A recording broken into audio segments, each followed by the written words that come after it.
O algodão brasileiro responsável, que é hoje a nossa principal certificação, apesar de atuar em paralelo, né, juntamente com o BCI, que é a certificação internacional, ele tem um grande potencial de crescimento, justamente porque o nível de critérios, a quantidade de critérios que vão desde socioambientais, né, a parte de legislação e até mesmo os critérios embargados nas ações do campo, eles vão muito além do que a certificação internacional, por exemplo. O fato é que a gente precisa gerar mais credibilidade, ou seja, a gente precisa gerar confiança nesses dados, nessa comprovação.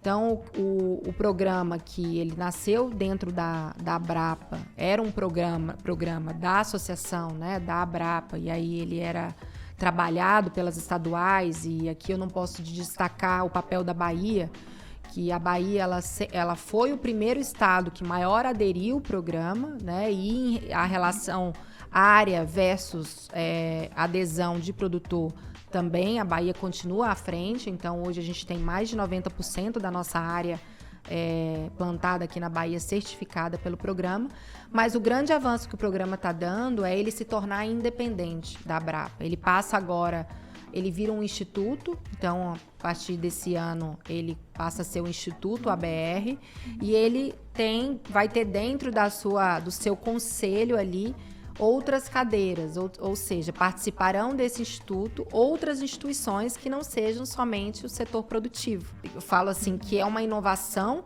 mas de certa forma uma decisão estratégica e muito inteligente. A gente vai conseguir mais credibilidade e aí seguir carreira solo sem a necessidade de estar fazendo essa união aí com a Better Cotton, que é uma certificadora internacional que vem sempre com prerrogativas a partir da condição dos outros países, né? Principalmente daqueles aí que estão à frente do varejo, que é a Europa, mas que tem uma realidade totalmente diferente da nossa.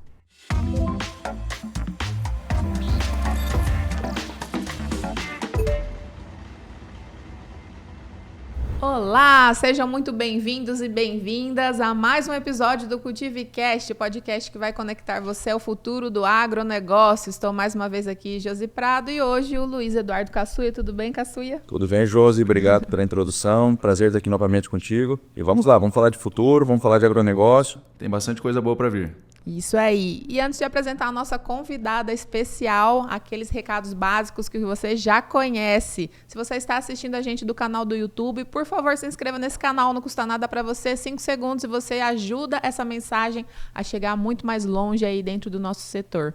E também agradecer aos nossos apoiadores, aqueles que permitem o podcast acontecer, que são eles, a Essere, a Fibermax, a Biotrop e a Ouro Fino. Muito obrigada, pessoal. Se você quiser conhecer os outros parceiros do Movimento Cultive Futuro, que também apoiam as nossas ações, é só entrar lá no site cultivefuturoconk.com.br. Lá na página você vai ver todos os nossos parceiros, todas as nossas ações. Se inscreva na nossa newsletter gratuita para receber também todas as informações por e-mail, ok?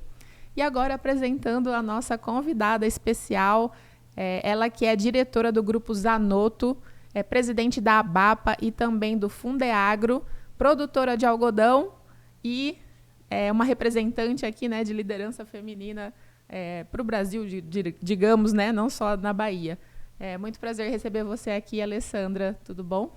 Tudo bem, Josi? Bom dia, Luiz. O prazer é meu. Que honra estar aqui nesse programa inovador, né, e tão preocupado aí com o futuro, como o nome já diz. Obrigada pelo convite e vamos conversar. Vamos conversar. E a gente vai conversar aqui com a Alessandra Zanotto sobre o cenário atual, né, do mercado de algodão.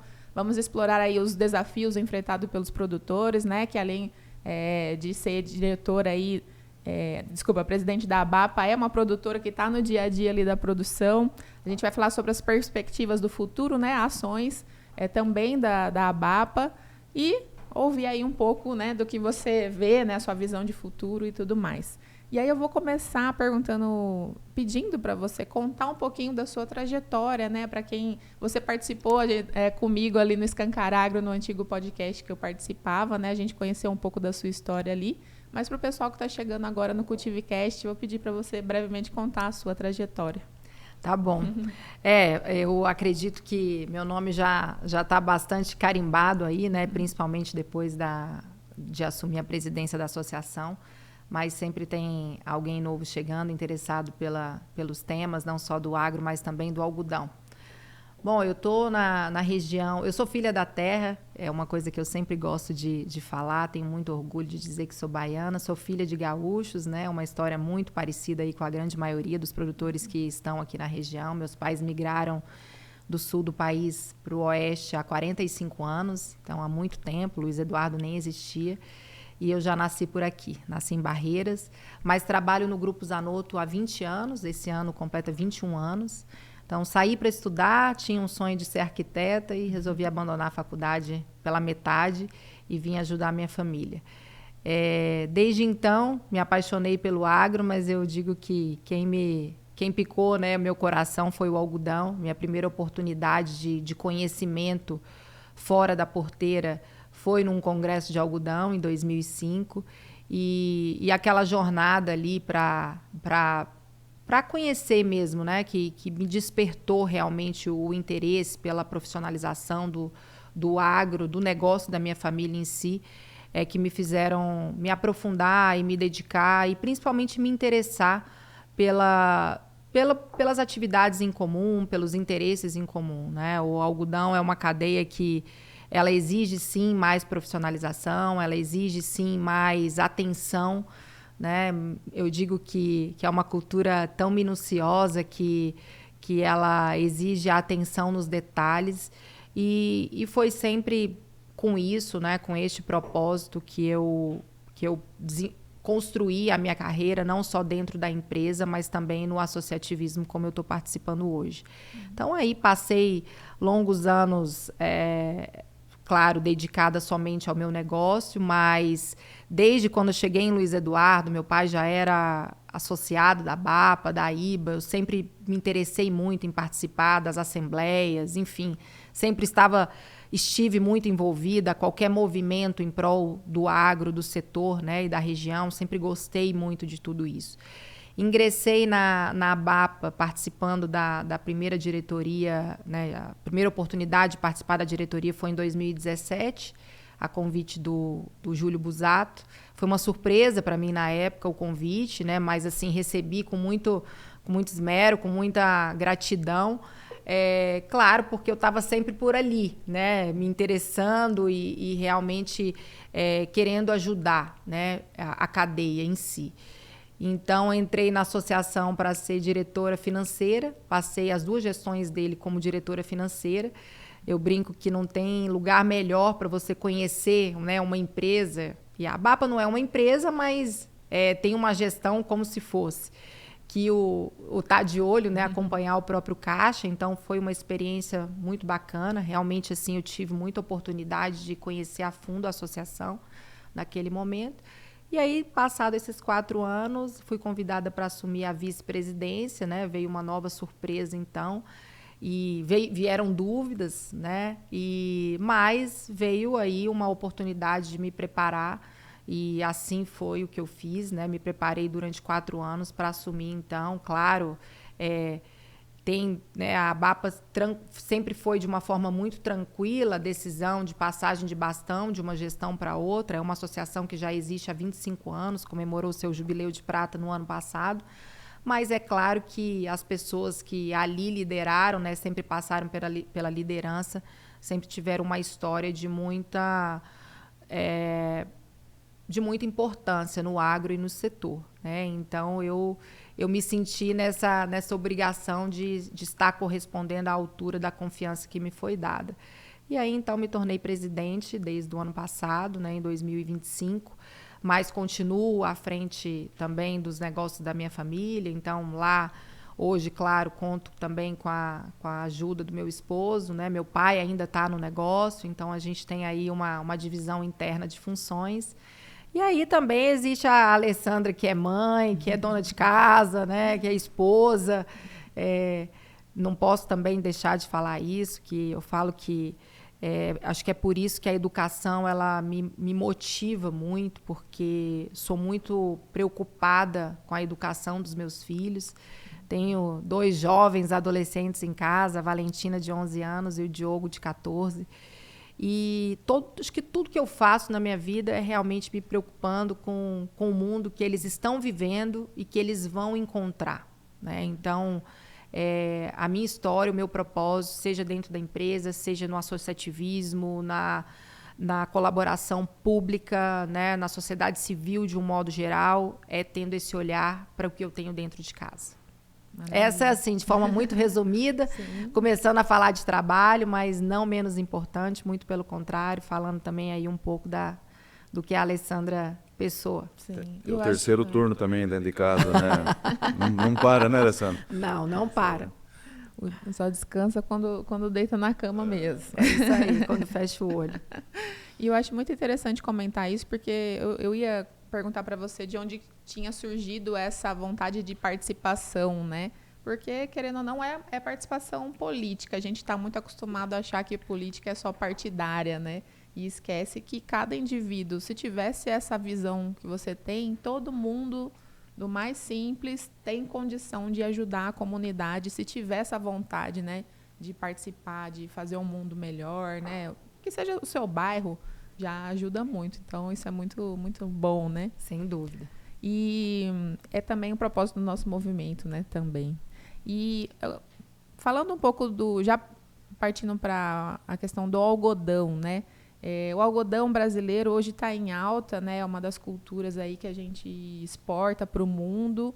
Foi uma construção feita aí, você comentou dos 25 anos, né? Imagina, é muito tempo construindo esse mercado do algodão para o mundo. O que você poderia pontuar, né, dessas conquistas, dessa história que foi conquistar o mercado internacional? E as marcas internacionais, elas realmente valorizam isso comercialmente ou ainda é mais narrativa do que prática? Assim, como que o mundo tem visto o algodão brasileiro também? Bom, o algodão, eu falo que, apesar, né, assim, olhando para a BAPA e até mesmo para a Brapa, que tem aí praticamente a mesma idade, é uma jovem, né? São 2 jovens, e assim como as outras estaduais, aí falando de algodão a nível Brasil. É uma cultura que saiu, né? O Brasil saiu de maior importador para maior exportador, né? Em menos de 2 décadas. Então, assim, isso é um grande feito, isso é um grande avanço, né, para o país e para o agro de um modo geral. É uma cultura que realmente merece o seu destaque. E eu acredito que isso aconteceu por uma série de motivos, né? Sem dúvida, o trabalho no campo, né? O investimento em tecnologia, em inovação e a aposta que os produtores, que é onde tudo começa, fizeram realmente na cultura. Mas é claro que a organização da cadeia ela foi fundamental para o crescimento e para a consolidação, né, do país hoje como o maior exportador de algodão no mundo. Então, a Brapa, que é a Associação Nacional, tem um papel extremamente importante, né, em liderar, em organizar isso. Então, assim, graças a parcerias com a Associação Nacional dos Exportadores de Algodão, que é um grupo de tradings, com a Apex, que é a agência de promoção do agro, a promoção do Brasil lá fora, e tem um papel muito importante dentro do agro. Essa promoção ela foi ganhando espaço, foi ganhando voz, né? E foi como a gente conseguiu chegar mundo afora. Primeiro, começando pelas fábricas, ou seja, né? Aliás, primeiro atravessando o comércio, né? As interlocuções, então as próprias trades, que não só as que estão instaladas aqui no país, mas essas que são hoje internacionais, e depois com as fábricas, então mostrando, né? Ou seja, a gente foi até eles, né? Então o programa ele começou, claro, esse programa de promoção ele começou trazendo esses compradores aqui para dentro do país, mas eu julgo que o mais importante foi a gente indo até eles, né? A gente se colocando a ouvidos de tudo que a gente precisava melhorar cada ano, desde qualidade da própria pluma, qualidade da logística desse produto, né, na chegada desse produto lá. Então, assim, é uma história. Eu falo que foi ali uma construção que se deu a essa organização, né, promovida pela Nacional, pela Abrapa e a bancada também pelas estaduais, e que fez o Brasil se tornar o maior exportador de algodão do mundo. Então, assim, a cada ano que passa, a gente enfrenta desafios diferentes, né? Então, assim, eu costumo dizer que a gente não pode parar, não é porque chegamos até aqui que ainda não há um trabalho, não há ainda o que ser feito. E respondendo à pergunta especificamente da credibilidade frente às marcas, eu acredito que a gente conseguiu construir graças ao programa de certificação, ABR, que é o Algodão Brasileiro Responsável, programa que foi criado em 2005. Logo na sequência, um ano depois, a gente fez benchmarking com o BCI, que hoje é a maior certificação de têxtil, né, do mundo, de algodão do mundo. Então, além de fazer esse benchmarking, a gente trouxe, né, fez uma parceria, construiu essa parceria com o BCI.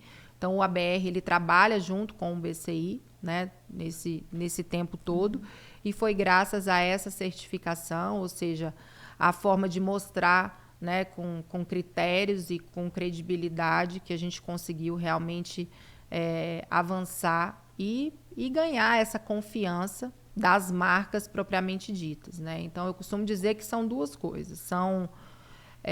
Realmente essa história, que ela precisa ser contada, mas ela também precisa ser contada através de dados, de números, de fatos, né? E com credibilidade. E aí, tudo isso é conseguido através desses programas de certificação. E também, claro, com consistência de fornecimento. Porque hoje o que uma indústria precisa é ter consistência de fornecimento da sua matéria-prima. A partir do momento que ela se vê ali vulnerável no fornecimento da matéria-prima, ela começa a buscar outras opções, né? Então, quando o Brasil ele cresce em área, cresce em fornecimento, produtividade e tudo mais, sem dúvida, isso também é, né, uma grande aposta na consolidação desse posto aí de maior exportador. Maravilha. E assim, eu vejo que a cultura do algodão realmente tem sido uma das poucas que tem conseguido furar essa bolha, né, com um programa de pessoas que não são do agro começar a entender, né, a importância da cultura. E você acha que isso aconteceu muito a partir daquela ação que teve contra os Estados Unidos? Porque outro dia eu perguntei para os agrônomos mais jovens aqui e eles realmente não sabem dessa história. Eu fiquei, caramba, né? Nunca ouvi falar. Você acredita que a partir dessa ação houve uma união e dessa união o pessoal começou a conseguir fazer mais coisas, pensar mais o setor? Sem dúvida, né? O ganho da ação contra os Estados Unidos, ele proporcionou, né? E proporcionou, claro que financeiramente, essa oportunidade de organização maior da cadeia e o fomento da cadeia, né? Então, assim, até hoje, tudo que se faz, todos os projetos que são construídos pela própria Abrapa, pelas estaduais, então toda a estrutura que foi construída, né, de divulgação, de promoção, mas assim, de fomento mesmo, fomento e ajuda com o próprio associado, né, o próprio cotonicultor. Tudo isso se deu, né, e se fortaleceu a partir daquela ação. Então, sem dúvida alguma, isso foi de extrema importância. A gente colhe esses frutos e ainda está fazendo, né, ainda estamos no caminho. Alessandra, aí falando especificamente da produção em si, né, nós sabemos que o agricultor brasileiro, o agricultor baiano, ele dentro da porteira, ele tem um nível de tecnologia, um nível de qualidade nas suas operações muito grande, né? Hoje nós somos vistos como exemplos para o mundo de fato. Nessas andanças e viagens, conhecendo outras regiões, tem algo que o produtor brasileiro ainda não está fazendo, que ele poderia se espelhar em outras referências? A nível internacional, enfim. Olha, Luiz, essa é uma pergunta difícil de responder, porque, de fato, baseado no que eu conheço, né, e no que eu tive a oportunidade de conhecer e de andar, eu vejo que o Brasil ele tá muito além, né? Ele está muito à frente em tecnologia embarcada, não só no campo. E isso, assim, eu acho que quem realmente conhece de agro, conhece de natureza e da história e conhece um pouco do que o nosso país é, né? Desde o clima até do potencial ou não potencial do nosso solo, sabe que para a gente poder produzir o que a gente produz hoje é porque tem muita tecnologia embarcada. Então, eu acredito que não, sabe? Eu acho que a gente ainda pode se espelhar e tem muito a melhorar em logística, armazenagem, políticas públicas, mas assim, se tratando de produção em si, sabe? Se tratando de tecnologia embarcada ali no campo, né? Desde sementes, né? Variedades, enfim, tecnologia em cima de semente, como maquinário. E aí eu vou além, na parte de gestão, né? De processos, uso de ferramentas digitais, inteligência artificial. Eu acredito que a gente está no caminho certo e somos avançados e estamos avançando. Servindo de exemplo para Sim, o mundo como um todo, né? Como um todo. Bom. Falando de mundo, né, a gente tem uma questão aqui em relação à China, né, que hoje a China é o maior comprador de algodão brasileiro.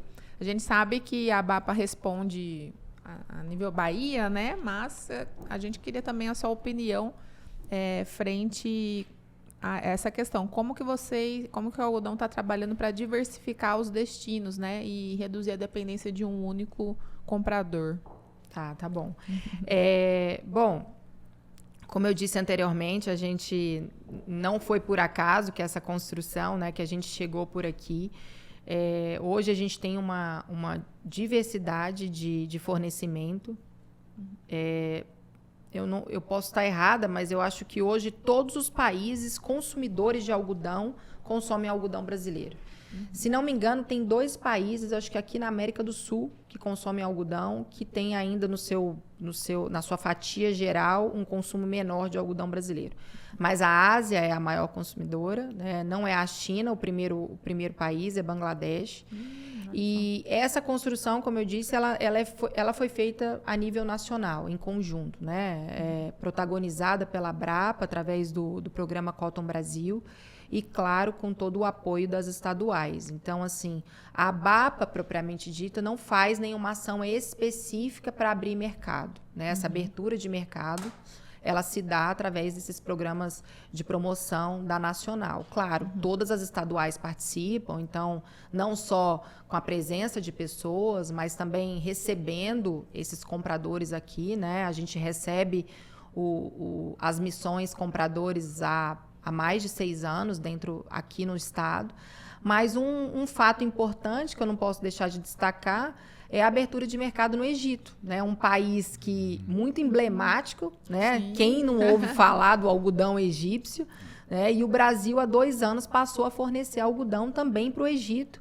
E o primeiro fornecedor, ou seja, o primeiro algodão que chegou no Egito foi o algodão da Bahia. Olha né? só, Então, que assim, a ABAPA não abre mercado, mas, né, abriu aí, foi protagonista no Egito, num país fornecedor de produto final tão conhecido e tão emblemático. Então, a gente morre de orgulho de dizer que talvez aí uma etiqueta de algodão egípcio pode conter algodão brasileiro, com toda certeza.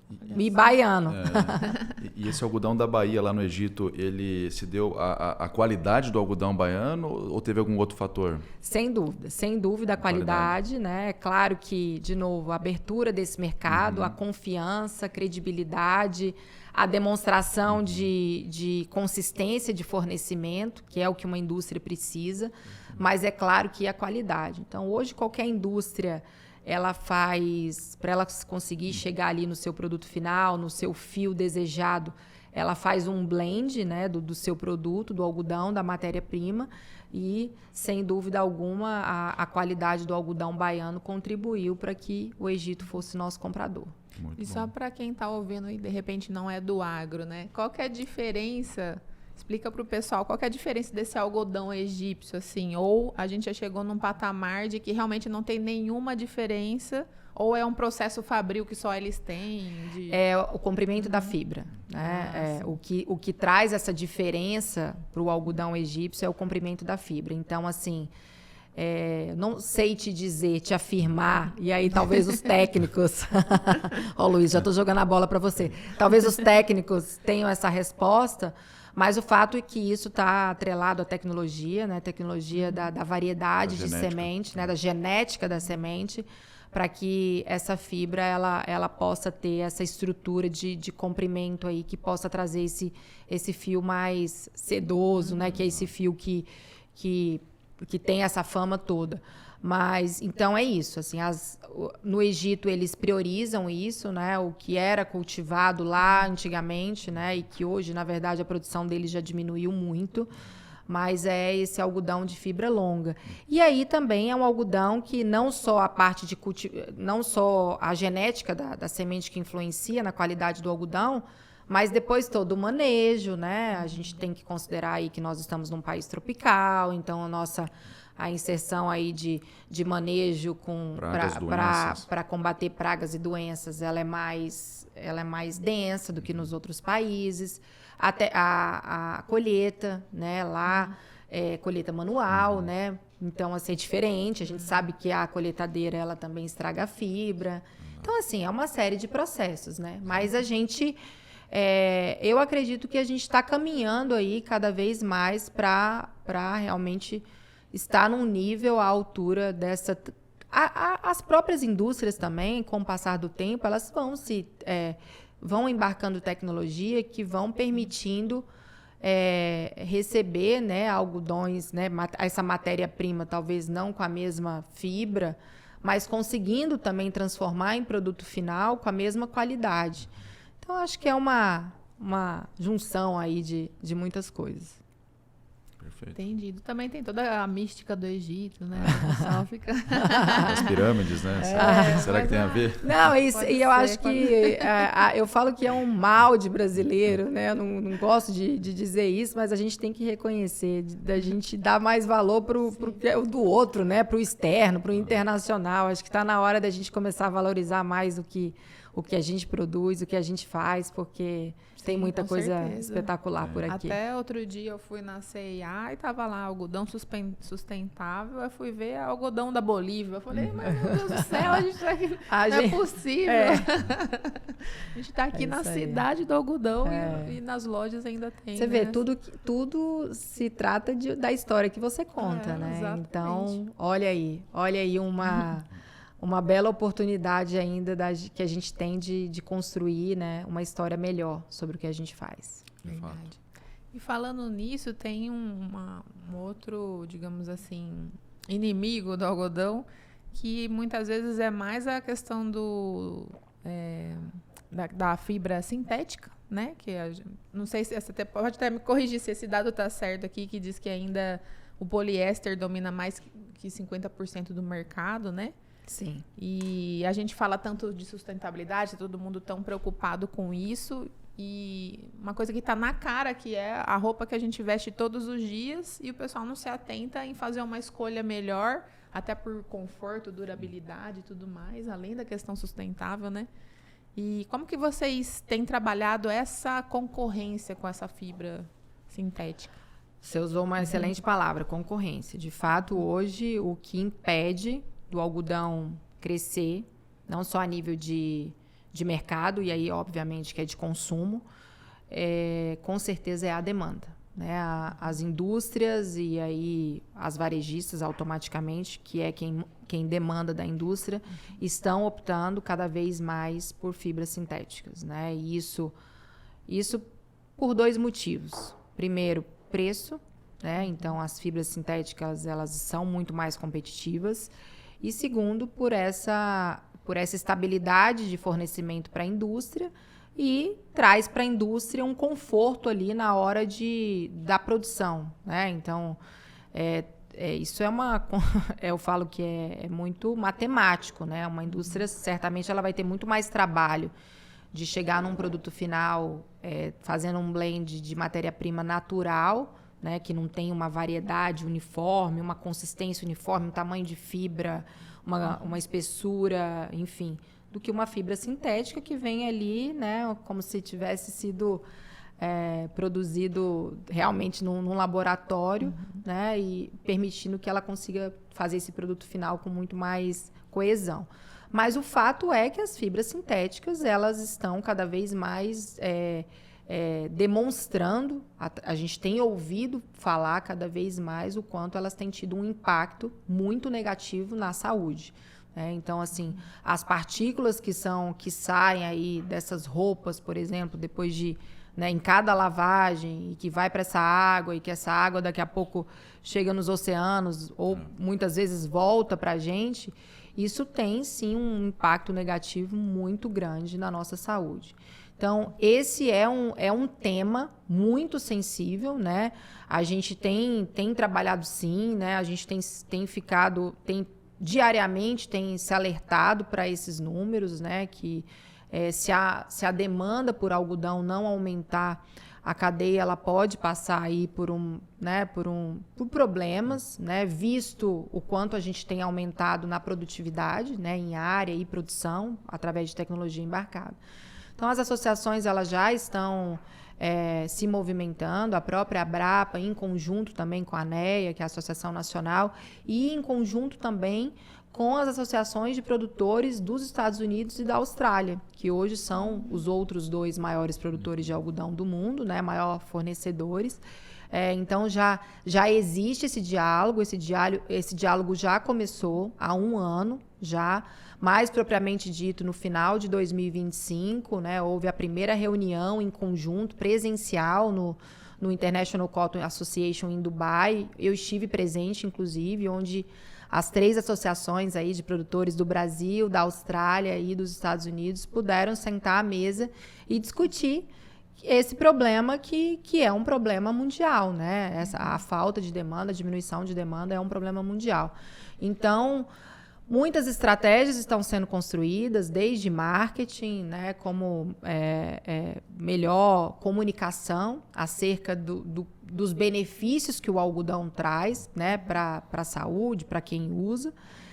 Despertar essa curiosidade nas pessoas, o interesse das pessoas em realmente saberem o que elas estão vestindo, o que elas estão comprando, né? E não é só roupa, a gente vê hoje o poliéster invadindo o mercado de cama, mesa e banho, cama principalmente, que era indiscutível antigamente você falar em comprar um lençol que não fosse 100% algodão, né? E hoje você encontra facilmente outras matérias-primas, né, como o poliéster envolvido, e roupas infantis, né, de criança, que também era algo assim inédito, né? Você não ouvia falar, comprar uma roupinha de bebê que não fosse 100% algodão. Então, a gente está olhando para isso, né, para a parte de marketing, de comunicação, de conscientização das pessoas, para que elas tenham interesse em olhar a etiqueta, né? Vamos olhar a etiqueta do que a gente está comprando, né? Vamos nos interessar para isso, e também um trabalho que está sendo feito a nível de política pública, porque a gente entende que movimentos políticos eles estão, logicamente, atrelados, né, à preocupação com a saúde, né, e se a gente consegue provar que o sintético, através das partículas, né, das roupas, enfim, de todo esse material, ele causa um dano para a saúde, a gente pode, sim, conseguir evoluir nisso. Então, está sendo feito esse trabalho, ainda, né, construindo essa estratégia, mas o fato é que nós já estamos atuando. Eu falo que a BAPA, propriamente dita, ela tem levantado essa bandeira, então a gente tem caminhado juntamente com a BAPA em todos os movimentos, né? A gente tem colocado aí na nossa publicidade, nos nossos trabalhos, nos nossos eventos, onde a gente pode, a gente está falando sobre isso, levando para a capital, levando para os nossos estudantes no programa Conhecendo o Agro, né? Trabalhando internamente mesmo, através dos nossos porta-vozes, dentro da associação. Toda essa comunicação aí que está atrelada à imagem e à importância do consumo de algodão versus fibra sintética. E aproveitando o tema, né, Alessandra, conte conosco também dentro do Movimento Cultivo Futuro para a gente estar levando essa mensagem adiante, levando essa informação verdadeira, né? Porque além de saúde, além de sustentabilidade, a questão econômica também, né? O algodão movimenta a cadeia agrícola, emprega milhares de famílias, né? Então, nós perfeito. temos esse fator também econômico que é muito importante, né? E as fibras sintéticas, o recurso fica ali só na indústria petroquímica, né? Exatamente. Então, olha a importância da cultura do algodão também na cadeia como um todo, né? Sem dúvida. O impacto socioambiental, inclusive, né? Você vê que falei um monte aí, falei só de saúde, né? Sem contar o impacto socioambiental, né? Então, assim, o desenvolvimento econômico, né? O que o algodão... O exemplo do algodão da nossa região já fala por si só, né? E fora para o Brasil todo e para o mundo, como o Luiz falou, né? É uma cadeia que ela realmente movimenta muitas pessoas, ela traz essa oportunidade de desenvolvimento e isso não pode ser desconsiderado de jeito nenhum. Perfeito. Com certeza. E a questão de tecnologia, né? Dentro da sua visão, também como produtora, o que você considera que foi uma tecnologia divisora de águas aí para a cadeia do algodão, né? E quais inovações que vocês estão vendo que prometem trazer de novo essas viradas de chave aí nos próximos anos? É claro que é difícil citar uma, né? Mas, de repente, as principais que você considera. Bom, eu acho que a principal tecnologia embarcada foi a transgenia, né? A vinda do algodão transgênico. Eu acho que, sem dúvida alguma, isso teve um impacto não só ambiental, mas principalmente econômico e uma evolução também em relação à produtividade. Eu acho que outra grande tecnologia, e aí também, né, mais recente, foi a colheitadeira de rolinho. Né? É muita tecnologia embarcada e a gente precisa considerar isso, né? Então, a gente tinha aí uma colheita antes que exigia um número de pessoas maiores, ok, tem toda a relação de empregabilidade, mas assim, também tem o risco, né? E toda a questão de tempo, qualidade, né, dessa colheita e, enfim, né, o processo em si, né? Então, assim, eu acho que assim, de forma bem rápida, assim, o que me veio na cabeça e acho que bem emblemática são essas duas tecnologias, que eu acho que trouxeram bastante impacto para a cadeia e para a cotonicultura. E olhando para frente, assim, o que mais eu penso é na substituição mesmo de químicos por biológicos. Eu acho que isso já está acontecendo e é uma inovação que ela precisa realmente ficar, precisa evoluir. Eu acho que é através dela também que a gente vai ter um impacto daí ambiental positivo e econômico também, né? Mas é claro, a gente tem ainda alguns passos a serem dados para evoluir nisso. E claro, como eu sempre gosto de dizer, o algodão ele está sempre girando, está sempre nessa roda de inovação, né? A cultura ela exige isso, né? Exige. Então a gente está o tempo todo falando de detalhes no campo, no manejo, nas algodoeiras. Então assim, a inovação nas algodoeiras também eu acho que aconteceu, né? E estão também acontecendo. Então cada vez mais as máquinas de beneficiamento estão melhores. A questão da automação aí trouxe também mais clareza e mais oportunidade de estar ali afinando conforme cada variedade, né? A condição daquele algodão, se ele vem com umidade, se não vem. Verdade. Você lembrou uma coisa que não tinha passado na minha cabeça, que realmente a máquina de rolo foi uma das... Sim, eu lembro na fazenda inovação. o trabalho que dava prensa, né? Até a questão de segurança também. Isso. Pro pessoal, meu Deus do céu, deu realmente um salto. Aumentou muito o rendimento, né? A produtividade em tempo, né? Em tempo, exatamente. E atenção, estou interrompendo esse episódio rapidinho para agradecer a um dos nossos apoiadores. Esse episódio é um oferecimento da AgByTech. A AgByTech transforma o controle de lagartas. Desde 2002, levamos o melhor da ciência para o campo e hoje produzimos o Cartugen Max, baculovírus líder no Brasil, com desempenho até 3 vezes superior aos concorrentes. Nossa fábrica em Dallas é a maior do mundo na produção de baculovírus, garantindo qualidade e eficácia. Proteja suas lavouras com a melhor tecnologia biológica do mercado. Conte com a AgByTech e visite nosso site para saber mais, agbytech.com. Baculovírus não é tudo igual, confie no líder. Vamos falar aqui um pouquinho sobre a questão do carbono, né? Crédito de carbono.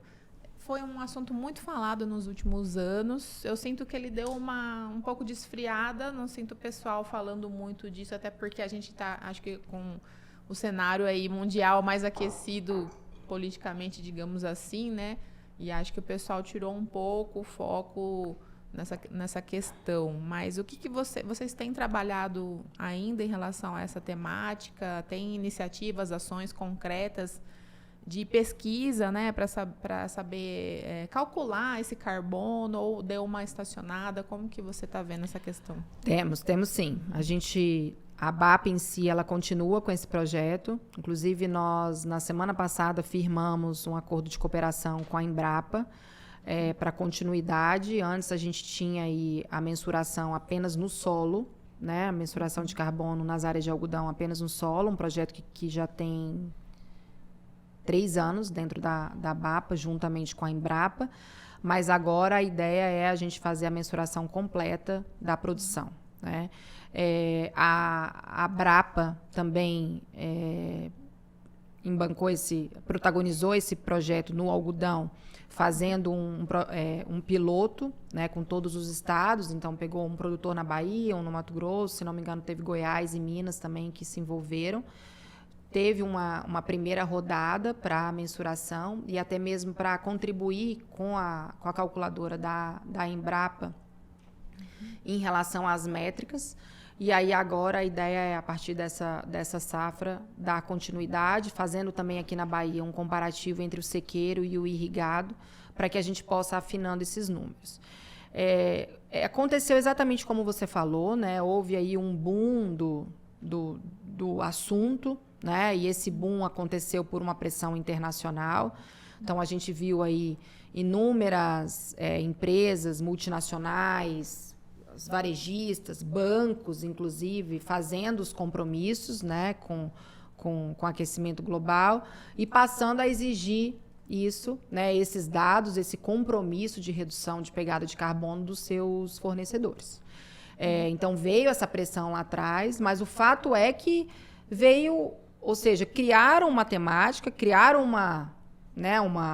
levantaram a poeira aí da importância de uma causa, sem pensar em como isso ia realmente ser estabelecido, ser performado, né? E aí eu falo especificamente das calculadoras. Então, agora é que a gente tem, né, algumas calculadoras construídas, certificadas, auditadas e certificadas, né? Agora é que a Embrapa está conseguindo finalizar a calculadora dela a partir das condições do nosso país, né? Que a gente não pode jamais trazer uma calculadora que é utilizada lá na Europa para utilizar aqui no nosso modelo de produção.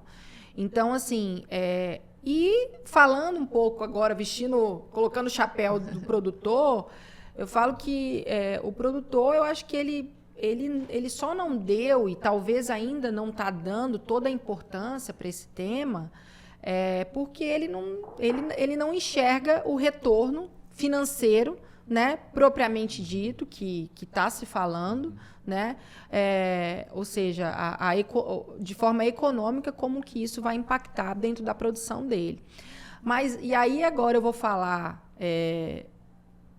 por conhecimento de causa, por ter visitado também outros países. Eu tive a oportunidade do ano retrasado fazer uma visita para a Nova Zelândia. Hoje a Nova Zelândia, em termos de agro, é o país que mais consegue já destacar, né? Ou seja, provar a sua pegada de carbono, né? Eles foram protagonistas nisso, ou seja, eles realmente entenderam a importância e conseguiram, e lá também são pequenos produtores, de forma organizada, com uma certificadora internacional, aprovada inclusive pela Europa, eles conseguiram se organizar e realmente comprovar a pegada de carbono deles. Eu julgo a dizer que, assim, que aqui está muito tranquilo para a gente. O que a gente precisa realmente é entender a importância de contabilizar esses dados, tá? Então, assim, não é fácil, né? Então, hoje, assim, para uma fazenda, ela precisa realmente se dedicar, né, em fazer os apontamentos de forma correta para que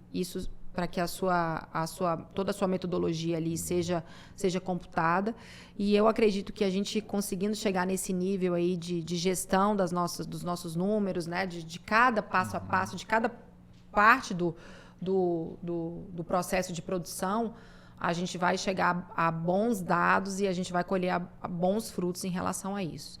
E para o algodão é essencial. Se a gente realmente não se preocupar com os dados de pegada de carbono, a gente não vai conseguir avançar tanto na narrativa, na credibilidade ambiental que o mundo aí está exigindo, né? Que os varejistas estão exigindo. Perfeito. Exatamente. E para o agro é tão bom, né? Porque, assim, a questão digamos que é o caminho natural você fixar o carbono no solo. Quanto mais tiver da matéria orgânica, para nós é índice de produtividade, ao contrário de outras indústrias em que reduzir para eles é um problema, porque aí deixa de emitir o que eles precisam emitir, né, e tal. Então, para nós, assim, é realmente a só por isso questão que eu falei, por isso que eu disse, é fácil.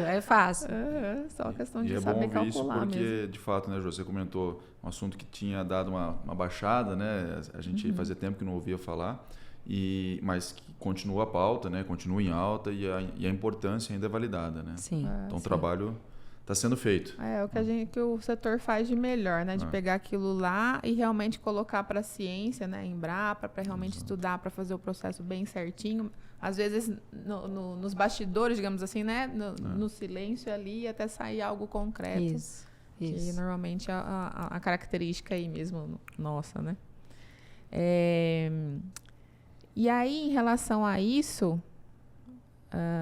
falando um pouquinho também da questão social, né? Uma das poucas culturas também tem um programa específico para certificar algodão sustentável e que tem vantagens para o produtor também, né? Em relação a isso. O que você enxerga em relação a esse programa? Qual é o próximo nível do programa? Eu sei que cada vez mais os produtores têm aderido, né? Também é a nível nacional, mas falando com essa visão de Bahia, como é que esse programa está caminhando e o que você enxerga aí para os próximos anos? O algodão brasileiro responsável, que é hoje a nossa principal certificação, apesar de atuar em paralelo, né, juntamente com o BCI, que é a certificação internacional, ele tem um grande potencial de crescimento, justamente porque o nível de critérios, a quantidade de critérios que vão desde socioambientais, né, a parte de legislação e até mesmo os critérios embargados nas ações do campo, eles vão muito além do que a certificação internacional, por exemplo. O fato é que a gente precisa gerar mais credibilidade, ou seja, a gente precisa gerar confiança nesses dados, nessa comprovação.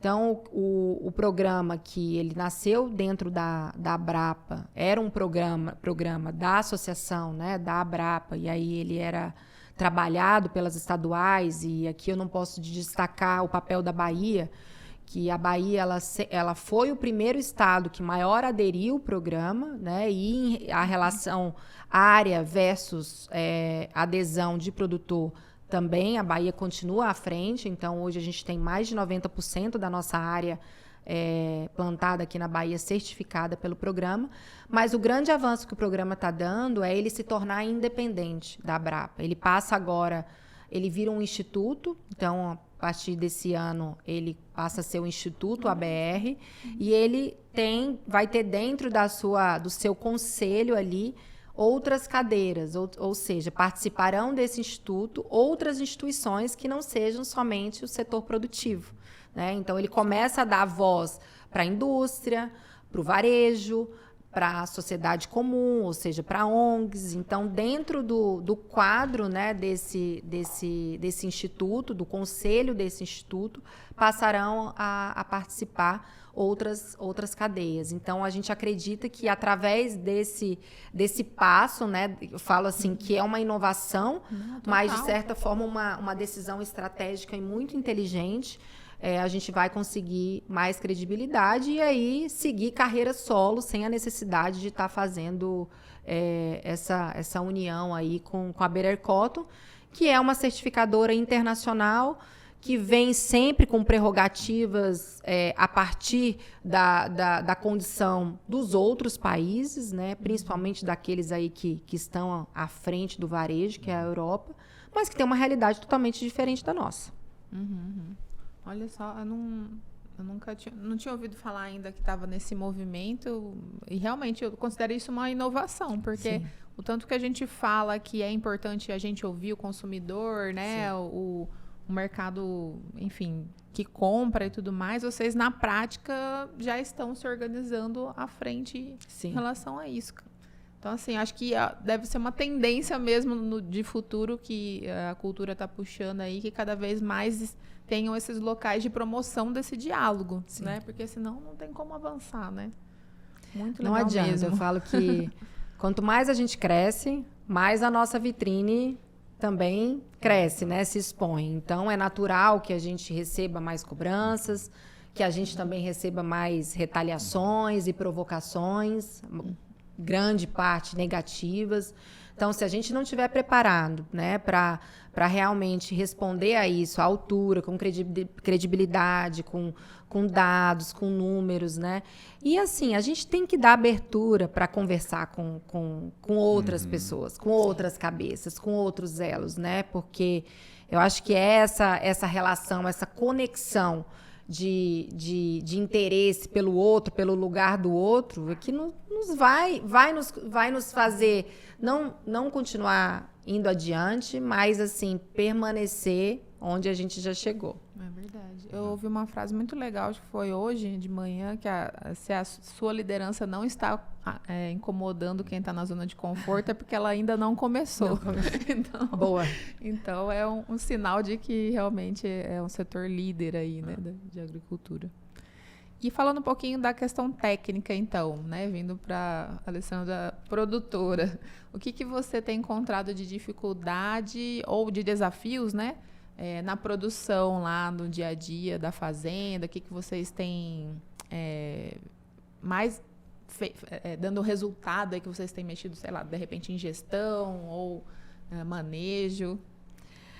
Josi, olha, eu vou ter que responder sua pergunta porque a gente está aqui num papo descontraído, mas é um papo sério, como diz o outro. Mas me incomoda falar, né, e reclamar disso, mas o fato é que é uma realidade. Hoje o nosso maior desafio está em pessoas, né? Você reter pessoas, liderar essas pessoas, motivar essas pessoas, né? Mostrar para elas a importância do setor, né? Fazê-las valorizar que estão realmente ali trabalhando, né, para um setor que é uma mola propulsora e gerar esse compromisso, esse interesse. Então, eu vejo que a gente ainda tem muita dificuldade, às vezes, de implantar inovações, né? Inovações em processos, desde de um RP novo, de uma IA, ou até mesmo de utilizar as tecnologias embarcadas nas próprias máquinas. Até isso a gente tem dificuldade, né? Pela falta de interesse e de engajamento, né, dos colaboradores. Então, eu não sei te responder por que a gente está vivendo, né, assim, muitos achismos na minha cabeça. Eu acredito que tem aí um pouco de política envolvida, né, da situação do momento. Acho que tem um pouco também dessa mudança em relação a esse mundo mais digital, onde está desconectando as pessoas do chão, né? Então, eu não sei te dizer, mas o fato é que pessoas, né, tem sido o nosso maior desafio. E trazendo um pouco assim para partes mais práticas, eu digo para aquilo que a gente vê que automaticamente deveria ser diferente. E aí, de uma forma geral, não é só para a Zanotto em si, eu acredito que a gente tem 2 grandes desafios ainda no agro, assim, e para o algodão seria essencial uma mudança, que é em relação à política pública voltada para seguro agrícola, né? A gente precisa ter isso, né? O governo precisa olhar para isso, né? A gente tem tido aí mudanças climáticas cada vez mais constantes, né? Então, a gente tem tido aí um impacto externo cada vez mais incisivo, né? Então, a gente tem aí uma série de coisas que não está na nossa mão que provocam muita instabilidade no setor. Então, um seguro agrícola bem estruturado para a cadeia seria essencial. E um outro ponto que eu acho que também a gente... E aí, volto atrás naquela pergunta que você me fez em relação a como está o Brasil em relação à inovação e tecnologia. Está muito bem. Mas a gente poderia estar melhor se a gente tivesse mais avanço, por exemplo, na liberação de novas moléculas para serem utilizadas no país. Eu acho que esse também é um outro ponto que a gente também já poderia, através de política pública, estar mais acelerado, mais avançado. Isso mesmo. Eu já ia até perguntar sobre o que você mudaria, né, em relação à política. Acho que já está respondido. Está respondido. E, Luiz, alguma questão? Então, esse tema ligado a pessoas como desafio, né, time e tudo mais, se conecta com 95% do que a gente tem visto também no mercado, né, Josi? Esse é um grande desafio. E teve algum ponto dentro da gestão, né, dentro do Grupo Zanotto que vocês fizeram, que deu um resultado positivo, que você acha que pode ter sido um start para algo maior, na evolução dessa capacitação e gestão e retenção de pessoas, Alessandra? Treinamento, ensinar, sabe? O que eu tenho percebido? Que as pessoas elas precisam estar cada vez mais sendo acompanhadas no dia a dia das suas tarefas. Então, quando a gente realmente se propõe e consegue se dedicar no acompanhamento desse profissional dentro da empresa, na atenção desse profissional, parece que as coisas vão fluindo, sabe? E aí eu não estou falando de cobrança. Cobrança nem se fala, né? Hoje, assim, não dá mais para você contratar um profissional e ler ali uma cartilha para ele, né? Dizer quais são as obrigações e deveres e as suas principais atividades e largar. Sem dúvida alguma, o acompanhamento, ele não é só para cobrança de resultado, mas é um acompanhamento que vem ali desde a preocupação de como esse colaborador está na sua vida pessoal, quais são as condições dele aqui fora, sabe? O que a gente tem percebido? O custo de vida na nossa região está muito alto, né? Então, assim, as pessoas, por pequenos valores, às vezes, propostas de benefício, um benefício diferencial que talvez outra empresa traga, faz ele mudar, faz ele desmotivar, né? Então, assim, muitas vezes ele entra na sua empresa porque ele precisa ali, lógico, ele precisa trabalhar, mas ele está de olho no mercado. Ou seja, apareceu algo melhor, ele já está migrando, né? Então, assim, de novo, infelizmente eu não tenho a fórmula, não tenho hoje como dizer assim, olha, isso realmente deu muito certo, causou, né? A gente está tentando. Eu falo que todo dia a gente, praticamente todos os dias a gente senta, tem ali meia hora de conversa para falar sobre isso, para falar das pessoas, por que as pessoas não entregam, o que a empresa precisa fazer, né? E eu acho que essa confusão, eu falo que é uma confusão mental, até para o próprio empregador, né, para o próprio proprietário ali, e eu acho que isso está recaindo muito mais na nova geração, porque a geração do meu pai, por exemplo, não consegue parar para poder pensar sobre isso, sabe? Culturalmente não é deles, né? E aí a nova geração aí tem essa grande responsabilidade de aprender a fazer melhor essa leitura das pessoas, sabe? E saber exatamente como passar para o colaborador qual que é a cultura da empresa, ou seja, o que além da parte técnica ele precisa entregar, o que ele precisa ser dentro daquela empresa para ele ficar. E aí isso tem que ser eu falo que é uma troca, é uma conexão, tem que fazer sentido para os dois lados, senão não vai andar, né? Então a gente encontrar esse equilíbrio até onde eu invisto no pessoal, né? Eu me preocupo, eu entro na mente desse colaborador e até onde eu preciso deixar as regras e os deveres muito claros, né? Os objetivos. Qual que é o objetivo? Qual que é o propósito da Zanotto? Qual que é o objetivo da Zanotto? O que ela quer desse colaborador? O que ela quer dessa entrega? Quais são os resultados? A clareza é primordial. Então, hoje, se você não tem líderes, né, que consigam ter essa clareza, não adianta. O time operacional, ele vai trabalhar a trancos e barrancos. E recentemente eu escutei até de um empresário rural aí do setor, né, muito experiente, com mais de 70 anos de idade, e ele falou, né, há 15 anos atrás, a média de idade na propriedade da equipe, né, dava mais de 50 anos de idade. E hoje essa média baixou bastante.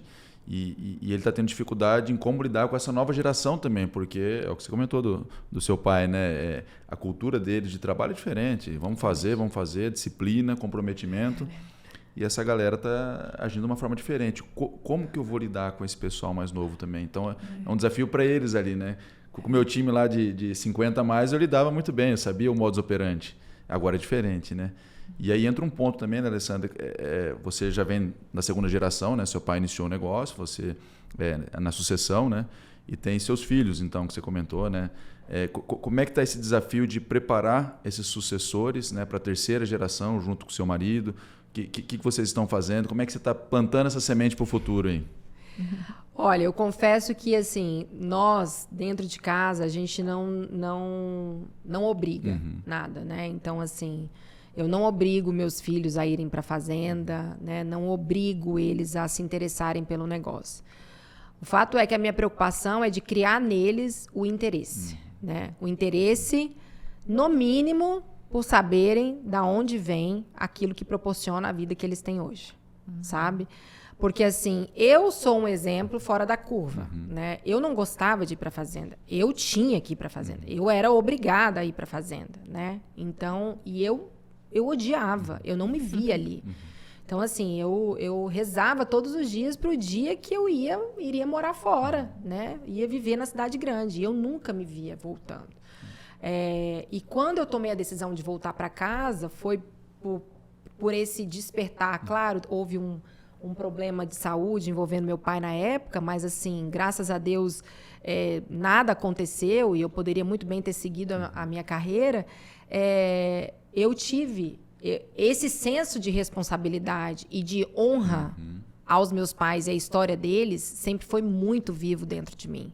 Então, foi isso que me fez voltar para casa e aí, lógico, né, consequência do dia a dia, do trabalho e das oportunidades, da confiança que meu pai me deu, eu me apaixonei pelo negócio.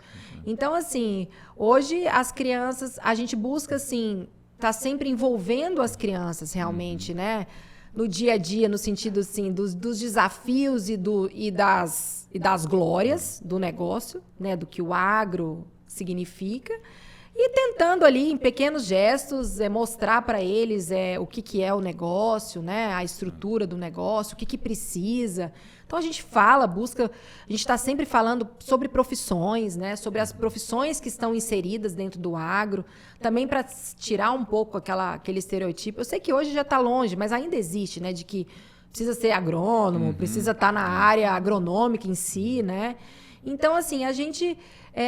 eu tenho seguido essa linha, sabe? Mas é lógico, não tô aqui para julgar e nem dizer que quem faz, né, quem tá ali, acho maravilhoso, assim, fico super orgulhosa quando os meus filhos querem ir para a fazenda, quando eles se interessam, mas eu não tenho esse interesse, assim, agora vivo dentro de casa, não tenho. Tenho um sobrinho cursando agronomia, né? Então, o filho mais velho da minha irmã é meu afilhado, ele tá cursando agronomia, então, assim... Imagina-se, né? A gente espera que ele vá seguir no caminho. Não sei se ele vai vir para dentro da empresa ou não. O fato é que uma coisa também está ficando cada vez mais clara. Precisa ter capacidade técnica, né? Precisa ter.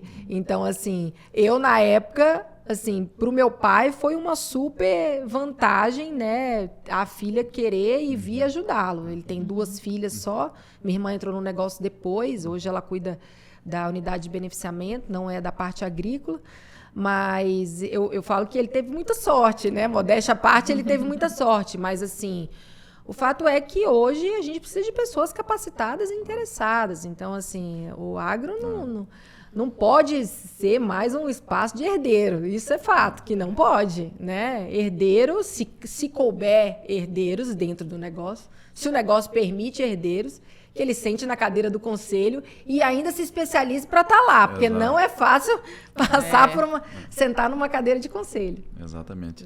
E é bacana esse histórico, né? Eu já tive alguns amigos, né, da mesma idade que saíram, né, da escola ali, na formação para entrar na universidade, foram estudar fora e não quiseram tocar o negócio, né? Propriedades consideráveis, né? Um negócio redondo, bom, e que seria o sonho de muitos. E aí você começava a procurar, mas por que não, né? E você perguntava para o pai, mas qual que é o teu sonho? E ele falava, meu sonho é ter uma sucessão, que meus filhos possam tocar isso aqui, né? E por que não estava dando esse match, né? Aí eu comecei a procurar entender um pouco mais, que era involuntário, mas no dia a dia o pai chegava só reclamando. Ei, que não choveu, ei, que choveu demais, ei, que estourou tal coisa, aí reclamando do colaborador. Então, assim, era muita reclamação. Olá, até a Siri. Está no modo avião ainda. Então, assim, era tanta reclamação que no crescer ali, quando criança, essas pessoas acabaram internalizando isso. Falaram, rapaz, eu vou fazer outra coisa na minha vida, né? Que meu pai só sofre. Então, assim, tem esse ponto também que tem que... É um dever para os pais também, né? A Alessandra está de parabéns aí na conduta, né? De não forçar, né? E tudo mais. Mas que a paixão seja criada, né? Então... Nesse caso aí, quando o pai reclamava demais, foi retraindo, né? Mas você retratou uma realidade. E se você me perguntasse, né? Se você contou essa história, assim, por coincidência, se você me perguntasse por que você não queria ir para a fazenda. Porque, para mim, aquilo remetia a sofrimento. Né? Eu só via... Para mim, era muito sofrido para os meus pais, aquele trabalho. Então, assim, eu não gerava interesse. E tem uma coisa que aconteceu comigo que me marcou muito. Meu filho tinha 3 aninhos, o meu filho mais velho. E um dia eu cheguei em casa, assim, no auge do estresse, e ele virou para mim e falou assim, hoje você brigou com o vovô, né? Então, assim, você vê como a relação, né? Eles sentem, eles absorvem, eles observam, né? Então, a gente tem que ter esse cuidado, né? Tem que ter muito esse cuidado. De fato. É verdade. Os fatos nos trazem isso aí, né?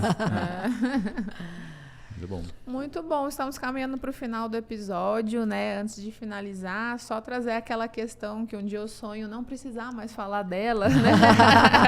Que é a questão da liderança feminina, né? Onde a gente vai chegar. A gente vai chegar no ponto que vai falar só de liderança, né? Não ter essa distinção de liderança feminina e tudo mais. Mas conta pra gente que se isso ainda é uma questão no seu dia a dia, se você pensa muito nisso em relação a quebrar, né, preconceitos, ou isso já tá quase chegando nesse futuro que a gente quer? Josi, eu já quase achei que você não ia trazer essa pergunta para o nosso bate-papo, mas não iria ser óbvio, né?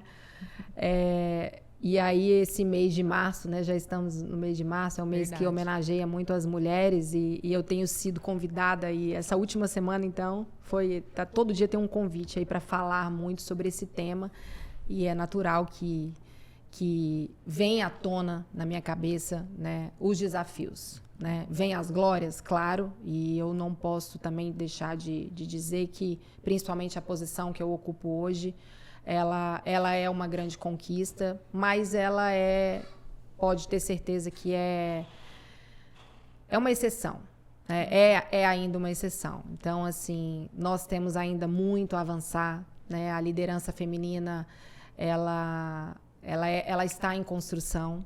Já melhorou muito, sabe? Claro, a gente já vive num cenário muito diferente. Hoje a gente já vê muitas mulheres em posições, né, de estratégia, em posições de decisão, mas visto a capacidade que a mulher tem, visto a capacidade que ela tem de colaborar para um mundo hoje que necessita cada vez mais de inclusividade, de diversidade.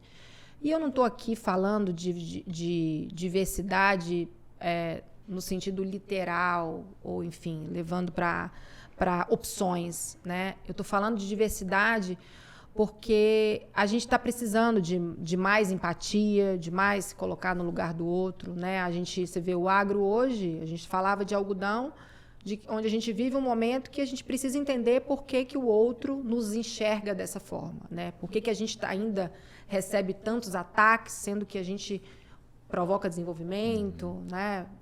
Crescimento e tudo mais. Então, e eu vejo muito esse poder na mulher. Eu vejo muito essa... Eu falo de poder, mas aqui é porque eu também não posso deixar de enaltecer a minha classe. Mas eu falo de um adjetivo que ele é muito mais feminino, né? E eu acho que isso vem muito da nossa capacidade da nossa natureza, né? Da maternidade. Então, é por isso que eu acho que a gente ainda está a passos lentos.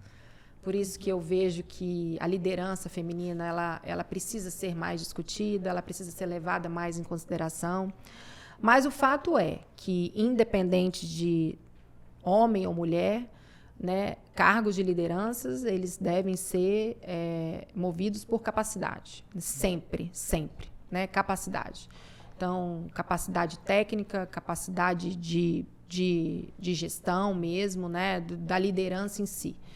Então, é claro que as mulheres, elas continuam estando e continuarão estando cada vez mais numa obrigação de capacitação, né, de melhoramento aí, de capacitação contínua. E aí, infelizmente, pelos diversos pratos que a gente tem que equilibrar entre uma vida, entre a maternidade, né, a casa, o papel de esposa, isso é, sim, muitas vezes não digo que um empecilho, mas um desafio.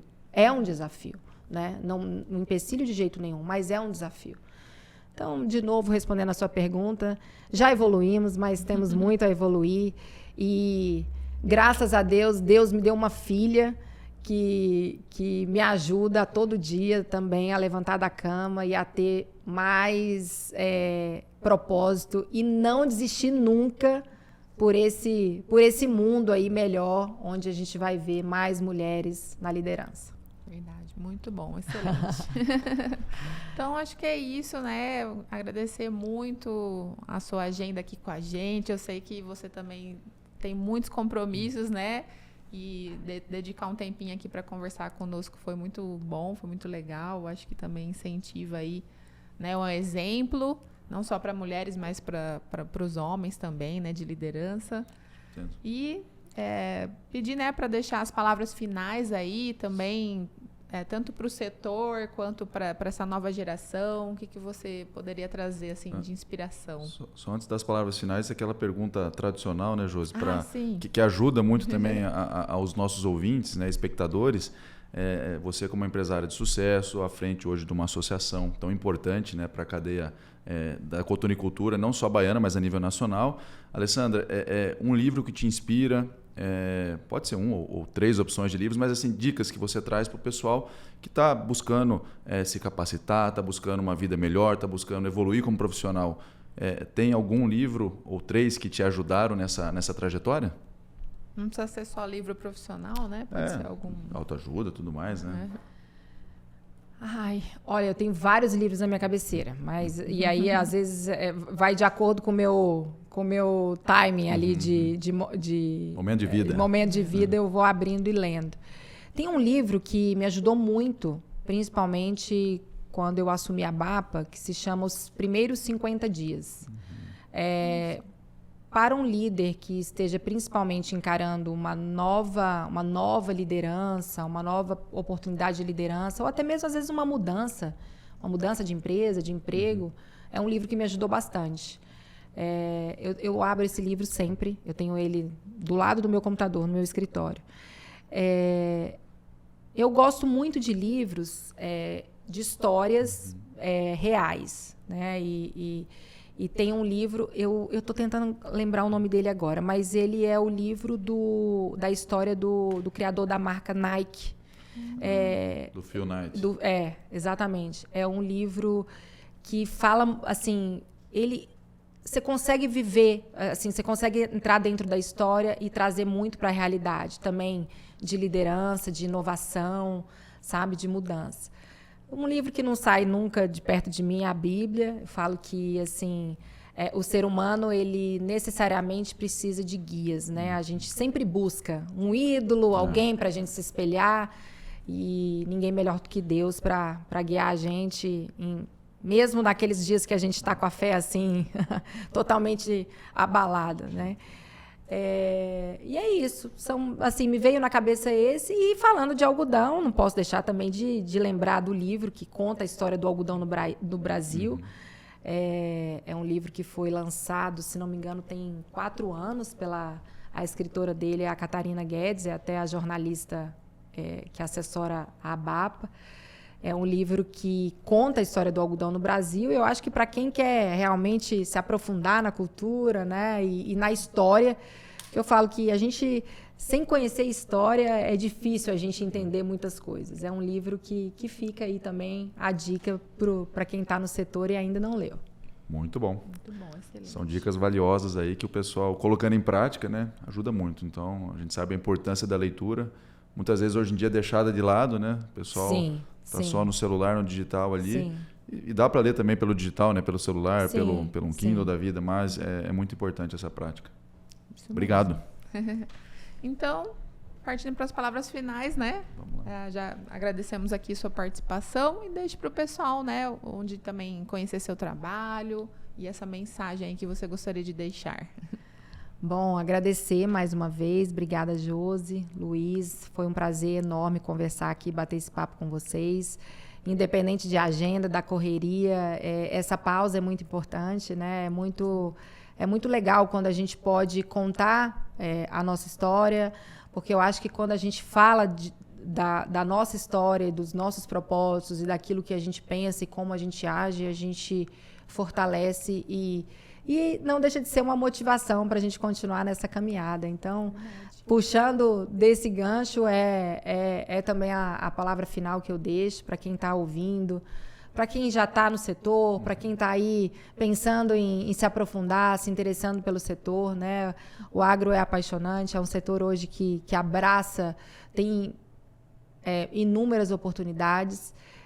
Um outro conselho, né, se é que a gente pode deixar conselho, a questão do estudo, do ensino, que a gente falava aqui antes da gente iniciar oficialmente esse podcast, né? Não deixem, né, que as pessoas não deixem de estudar, não deixem de se qualificar. Isso é algo que ninguém tira de você, né? O conhecimento ninguém tira da gente. Então, as minhas palavras finais são essas. Obrigada por quem está ouvindo, por quem vai ouvir esse podcast. Fica aqui também as portas abertas da ABAPA, uma associação aí que tem buscado cada vez mais estar inserida na sociedade de um modo geral. Lógico que o nosso core ali é a defesa do algodão, é o nosso associado, mas a gente não vai deixar e cada vez mais quer estar presente na sociedade de um modo geral, causando esse impacto positivo mesmo, trabalhando lado a lado com as políticas públicas, porque o que a gente quer é transformar a vida das pessoas. E, claro, eu como pessoa física aqui dessa cidade, dessa região, né, empresária, também me coloco à disposição. E não só a sala, mas a Fazenda Zanotto aí também está de portas abertas. Obrigada mais uma vez e parabéns pelo trabalho de vocês. Muito obrigada, a gente agradece. Nós que agradecemos. Muito obrigado. Também até pontuando, né, para quem não conhece o perfil do LinkedIn da Alessandra, ela compartilha muito conteúdo ali, muito bom de valor. Eu sou uma leitora também. Obrigada. Então, assim, vale a pena seguir a Alessandra ali no LinkedIn também, né, para compartilhar esse conhecimento. E, pessoal, muito obrigada aí pela sua audiência do outro lado. O que você achou desse episódio? Deixa aí nos comentários. Se você ficou alguma dúvida, quer comentar algo mais exclusivo, manda também para contato@cultivefuturo.com.br. Participe do nosso podcast, compartilha, dê o like aí para ajudar. Muito obrigada pela sua audiência e até o próximo episódio. Tchau!